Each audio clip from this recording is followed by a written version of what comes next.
Very good morning class. आज हम पढ़ने वाले हैं वन डायमेंशन वेव इक्वेशन। ये इंटीग्रल ट्रांसफॉर्म का हमारा नेक्स्ट टॉपिक है। ठीक है, तो वन डायमेंशन वेव इक्वेशन क्या है। अब ये सबसे पहले वेव क्या होती है।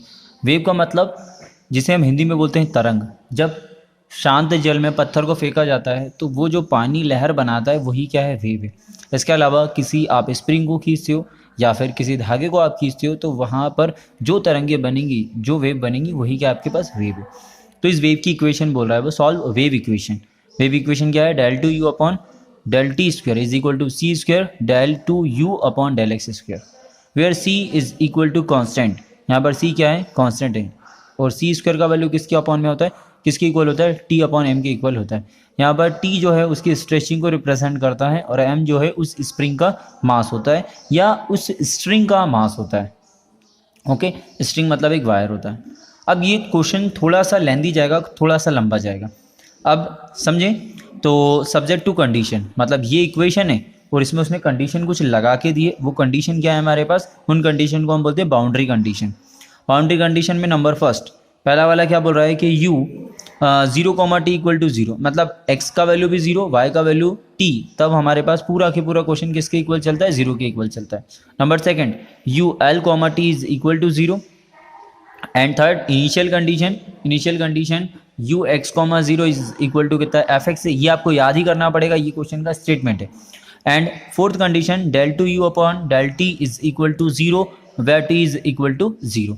तो हमारे पास ये वन डायमेंशन वेव इक्वेशन है जिसकी चार कंडीशन दे दी, जिनको हम बाउंड्री कंडीशन बोलते हैं। ये बोलता है कि u 0, t is equal to 0 and u l, t equal to 0 and initial condition u x, 0 equal to F x and del you upon del T equal to 0 at t is equal to 0 where L is equal to length of string और wire. और यहाँ पर L क्या है, length of string या wire. अब देखिए मैं एक डायग्राम बनाता हूँ।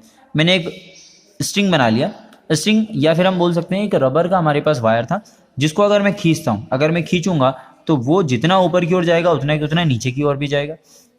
मतलब जितना पॉजिटिव एक्सिस पर बढ़ेगा उतना ही नेगेटिव एक्सिस पर भी बढ़ेगा। बट जब हम उसको खींचेंगे तो उसका एक्सेलरेशन होगा। अब थोड़ा सा फिजिक्स की भाषा में चले जाते हैं। एक्सेलरेशन मतलब क्या होता है, जिसे हम बोलते हैं त्वरण, change in velocity upon time taken. मतलब वेलोसिटी में विथ रिस्पेक्ट टू टाइम जो भी चेंजेस हुआ है उसको हम क्या बोलते हैं, उसका एक्सेलरेशन बोलते हैं। तो जितना वो पॉजिटिव एक्सिस पर बढ़ रहा है उतना ही नेगेटिव एक्सिस पर नीचे के साइड भी बढ़ेगा। वही क्या है, उसका एक्सेलरेशन है। मैं स्पेशली इतना पार्ट क्यों समझा रहा हूँ, क्योंकि हम जब क्वेश्चन को आगे सॉल्व करेंगे तो हमारे पास कुछ ना कुछ कंडीशन लगेंगी। ठीक है, हमने यहाँ पर सबसे पहले इक्वेशन को समझा कि इक्वेशन क्या है, ये आपको याद करना पड़ेगा। बाउंड्री कंडीशन के बाद अब इसका देखते हैं प्रूफ में। ठीक है, तो ये हमने डायग्राम बना दिया। डायग्राम में initial condition x is equal to 0 और x is equal to l, मतलब ये उसकी लेंथ है। और जब आप उसको खींचोगे तो उसका एक्सेलरेशन होगा क्योंकि वेग में परिवर्तन होगा। चलिए, सॉल्यूशन ऑफ वेव इक्वेशन, इसको सॉल्व करते हैं बाय सेपरेशन वेरिएबल मेथड। अब हमें सॉल्व करना है तो मैंने जो इक्वेशन थी क्वेश्चन की वापस से वही लिखा, del two u upon del t square is equal to C square del two u upon del x square है। ठीक है, अब सेपरेशन का मतलब ये होता है कि इन वेरिएबल को हम अलग अलग करके सेपरेट करेंगे।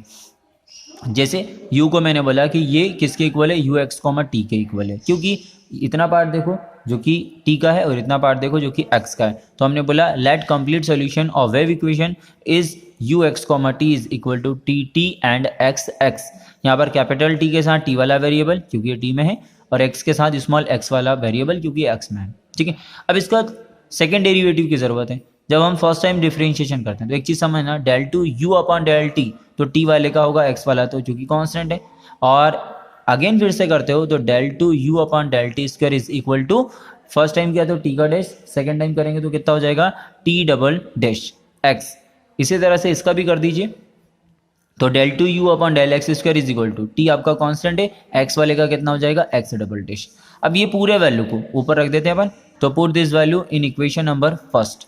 यहाँ पर ये कितना हो जाएगा, T double dash X is equal to C square X double dash T. तो ये दोनों वैल्यू हम यहाँ पे देखते हैं कि वैल्यू हमारे पास क्या बन रहा है, क्वेश्चन क्या बन रहा है। चलिए, तो मैंने उसको इक्वेशन नंबर फर्स्ट में रखा। इक्वेशन नंबर फर्स्ट मेरा ये था, तो T double dash X C square X double dash T. अब देखिए टी वाले को हम एक्स साइड पे कर लेते हैं और एक्स वाले को हम एक्स साइड पे करते हैं। तो T double dash upon T is equal to C square X double dash upon X. अब क्या करना है, इस सी स्क्वायर को इधर लेके आता हूँ मैं, जब मैं इधर लेके आऊँगा तो ये इसके साथ मल्टीप्लाई में आ जाएगा, यहाँ पर हम लेके आएंगे तो ये हो गया T double dash C square T is equal to X double dash X is equal to यहाँ पर कांस्टेंट। अब कांस्टेंट क्यों लेते हैं उसकी भी कंडीशन है, जब लेफ्ट साइड में जो डिफरेंशियल कोफिशिएंट और उसके अपॉन में फंक्शन सेम आते हैं और राइट साइड में भी डिफरेंशियल कोफिशिएंट और फंक्शन सेम आते हैं, मतलब यहाँ पर जो फंक्शन है वही की वही यहाँ पर भी आ रहा है, देन यहाँ पर भी जो फंक्शन है वही की वही अपॉन में भी आ रहा है। जब ये दोनों एक दूसरे के सेम आते हैं ना तो हम इस पूरे को किसी कांस्टेंट के इक्वल रख सकते हैं। अगर हो सकता है यहाँ पर टी डबल डैश के अपॉन में टी नहीं आता, वाई आ जाता, यहाँ पर एक्स डबल डैश के अपॉन में एक्स नहीं आता, थीटा आ जाता, मतलब ये दोनों अलग अलग होते तब हम इसको कांस्टेंट के इक्वल नहीं मान सकते थे। ओके चलिए, तो ये पूरा कांस्टेंट के इक्वल है, देन ये पूरा भी कांस्टेंट के इक्वल है, तो हम इन दोनों को पेयर बना लेते हैं। तो हम बोलते हैं कि ये कौन सा है आपका, first is equal to third, then यहाँ पर सेकेंड इज इक्वल टू कितना है आपके पास, थर्ड है।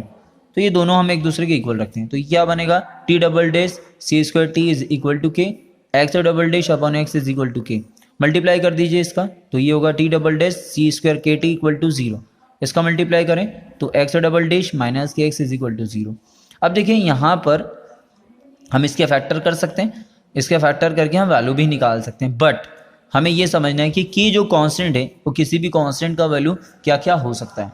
कोई कांस्टेंट अगर आपने लिया तो उसका वैल्यू हो सकता है, number first here there are 3 cases arise the value of K K 3 value हो सकते हैं। अगर हम यहाँ पर बात करें तो मैं रफ में समझाता हूँ, के का वैल्यू 0 हो सकता है और पॉजिटिव हो सकता है, देन नेगेटिव हो सकता है, पॉजिटिव नेगेटिव एंड 0। तो हम ये 3 वैल्यू में से कौन सा वाला वैल्यू यहाँ पर लेंगे, तो देखें यहाँ पर मैंने लिखा कि के इक्वल टू 0 हो सकता है, के इक्वल टू पॉजिटिव हो सकता है, के इक्वल टू नेगेटिव हो सकता है। यहाँ पर पॉजिटिव होने का मतलब ये है कि हमने एक फंक्शन माना जो कि पी स्क्वायर था। अब पी स्क्वायर में आप पी का वैल्यू आप नेगेटिव रख दें तो स्क्वायर बनाएगा तो पॉजिटिव हो जाएगा, पॉजिटिव रख दें स्क्वायर बनाएगा तो पॉजिटिव हो जाएगा। अब नेगेटिव की बात करें तो के इज इक्वल टू माइनस का पी स्क्वायर, आप ऑल नेगेटिव नंबर रखें वो नेगेटिव देगा, ऑल पॉजिटिव नंबर रखें तो भी वो नेगेटिव ही देगा।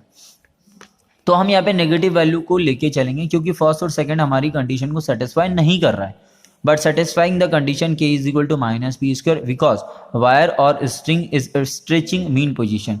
मतलब जब हम वायर या स्ट्रिंग को मीन पोजीशन से स्ट्रेच करते हैं, देखें जब आप उसको स्ट्रेच करोगे तो वो आपने खींचा तो ऊपर था, लेकिन जब वो डिस्प्लेस होगा तो वो नेगेटिव डायरेक्शन में, जितना पॉजिटिव पर जाएगा उतना ही नेगेटिव पर भी जाएगा। तो पॉजिटिव पर तो आपने खींचा था ना, वो गया कहाँ पर, डिस्प्लेस कहाँ पर हुआ, नेगेटिव पर। मतलब की का वैल्यू हम कांस्टेंट में कितना रखेंगे, नेगेटिव रखेंगे। ओके, क्यों नेगेटिव रखेंगे, क्लियर है। But satisfying the condition K is equal to minus P square because wire और string is stretching mean position. तो हम यहाँ पर केस नंबर 3 ही लेकर चलेंगे बस। तो देखें K is equal to minus P square, P any value, कुछ भी वैल्यू रखें सबके सब नेगेटिव मिलेंगे। तो अब हमें रखना है किसमें, bye equation 3rd and equation 4th। 3rd and 4th क्या थे, ये थे 3rd एंड 4th। यहाँ पर के का वैल्यू कितना रखना है, माइनस का पी स्क्वायर रखना है। तो ये आ गया if K is equal to minus P square by equation 3rd and equation 4th। 3rd आपका ये था T double dash minus C square और के का value minus P square T, ठीक है। और टी डबल डैश को हम ये लिख सकते हैं सेकेंड डेरिवेटिव, तो सेकेंड डेरिवेटिव में क्या बन जाएगा, D square plus minus minus plus C square P square T is equal to 0, ठीक है। और ये पूरा की पूरा एक ऑक्सिलरी इक्वेशन बना है। ऑक्सिलरी इक्वेशन क्या होता है, ये हमने सी एफ कॉम्प्लीमेंट्री फंक्शन और जनरल सोल्यूशन जब हमने निकाला था बीएससी फर्स्ट ईयर में, कैलकुलस में, ये यूनिट नंबर 4 में दिया हुआ है कि जब हमारे पास होमोजीनियस इक्वेशन होते हैं तो हम उसका सी एफ निकालते हैं, कॉम्प्लीमेंट्री फंक्शन निकालते हैं और पूरक फलन निकालते हैं, उसका कंप्लीट सॉल्यूशन निकालते हैं। तो वो आपकी कंडीशन है कि हम डी का वैल्यू क्या रखते हैं, एम, तो ये हो जाएगा D is equal to M square, C square P square था तो इसको पी स्क्वायर सी स्क्वायर कर दिया इज इक्वल टू 0। जब आप एम का वैल्यू निकालते हैं तो ये पूरा के पूरा राइट साइड पर जाएगा तो नेगेटिव हो जाएगा, और नेगेटिव में स्क्वायर को जब मैंने हटाया तो रूट लगेगा, और रूट लगेगा तो इसका वैल्यू कितना आ गया, plus minus I P C. अब आप ध्यान रखना एक चीज यहाँ पर,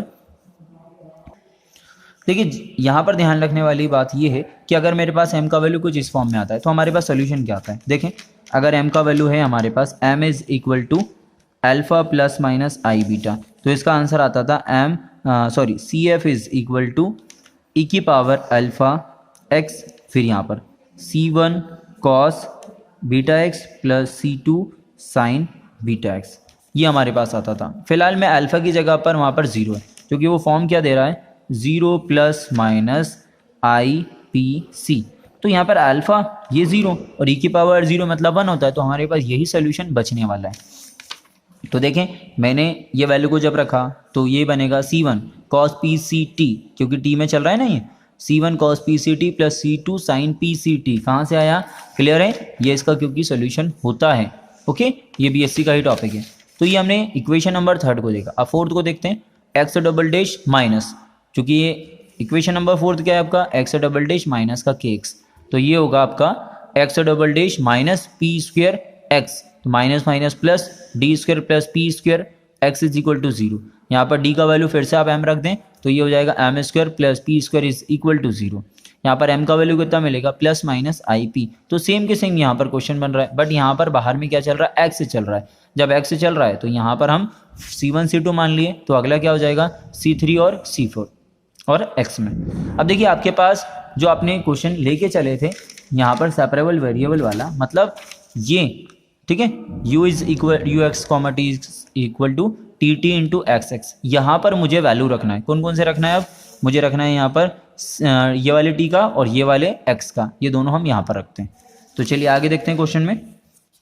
देखिए क्या होने वाला है नेक्स्ट, वीडियो थोड़ा सा लंबा होने वाला है आज का, है ना। तो by equation number 2 U X comma T is equal to T T into X X. ये वाला वैल्यू कितना निकला, ये आ रहा था, एक्स का वैल्यू ये पूरा है, ठीक है। अब हमें क्वेश्चन में बाउंड्री कंडीशन लगाना है। अब ये बाउंड्री कंडीशन क्या थी, तो हमने पहले क्वेश्चन को सॉल्व तो कर लिया। अब बाउंड्री कंडीशन देखिए, कुछ बुक्स में डायरेक्टली यहीं से स्टार्ट करा हुआ है और डायरेक्ट ये सोल्यूशन बताया, बट आपको ये सोल्यूशन समझ में आना चाहिए कि सोल्यूशन आया कहाँ से है, ठीक है। तो हम अगर बात करें तो बाउंड्री कंडीशन उसने क्वेश्चन में देके रखा था। वो बोल रहा था कि u 0 comma T equal to 0 होगा, ul comma T equal to 0 होगा। इनिशियल कंडीशन भी देके रखा है और ये भी देके रखा है। हम सबसे पहले फर्स्ट कंडीशन लगाएंगे, सेकंड इनिशियल लगाएंगे और फोर्थ वाली लगाएंगे। फर्स्ट वाली कंडीशन क्या बोलता है कि u 0 comma T equal to 0, मतलब x का वैल्यू 0 रखना है और पूरे फंक्शन को 0 के बराबर रखना है। चलिए देखते हैं यहाँ पर, तो ये आपका सोल्यूशन निकला कि C1 cos PCT plus C2 sin PCT, ठीक है। यहाँ पर PCT है, ये भी C है, PCT C3 cos PX और C4 sin PX। Boundary condition ये बोलता है कि पुट x इक्वल टू 0, क्यों, क्योंकि u 0 comma T equal to 0 है, मतलब यहाँ पर हम 0 रखेंगे। तो मैंने u 0 comma T is equal to, u 0 comma T का मतलब क्या है कि इस पूरे में x का वैल्यू मैंने 0 रखा। जब मैं इसको 0 करता हूँ तो साइन 0 मतलब टोटली 0 हो जाएगा। यहाँ पर cos 0 कितना होता है 1, तो इसमें कितना बचा, C3 बचा। अब यहाँ पर तो कोई इफेक्ट पड़ने वाला नहीं है क्योंकि t तो आपका t रहेगा, ओनली x में चेंजेस किया आपने, x का वैल्यू इसमें 0 किया तो ये 0 हो गया। देन ये कितना बचा, C3 बचा, और यहाँ से कितना आ रहा है C1 cos PCT plus sign PCT, ठीक है। अब हम इस पूरे को इसके अपॉन में ले जाते हैं। जब ये पूरा अपॉन में जाएगा तो C3 का वैल्यू भी कितना आ गया, 0 आ गया। और ये वैल्यू हम किस में रखेंगे, ये वैल्यू हम रखेंगे इक्वेशन नंबर 5 में। तो C3 का वैल्यू कितना आ रहा है, 0 आ रहा है। जब C3 0 आ रहा है तो कितना बचेगा, देखो hence complete solution equation number 5। Equation number 5 का कंप्लीट सोल्यूशन क्या होने वाला है, ये तो एज इट इज़ है तो इसको अपन ने एज इट इज़ रख दिया। देन ये वाला यहाँ पर C4 sin PX बचेगा और ये कितना हो जाएगा 0, क्योंकि C3 हमें कितना मिला है, 0 मिला है। तो चलिए क्या बना, hence the complete solution equation 5। Equation number 5 का कंप्लीट सोल्यूशन क्या बन रहा है हमारे पास, बन रहा है C4 sin PX C1 cos PCT plus C2 sin PCT, equation number first. तो हमने फर्स्ट कंडीशन लगा दी और हमें ये मिल रहा है। अब कंडीशन नंबर सेकंड क्या है, ये बोलता है कि u l comma T equal to 0, मतलब x की जगह पर l रखना है और सेकंड मुझे t रखना है ना। तो चलिए चेंज करते हैं क्वेश्चन में।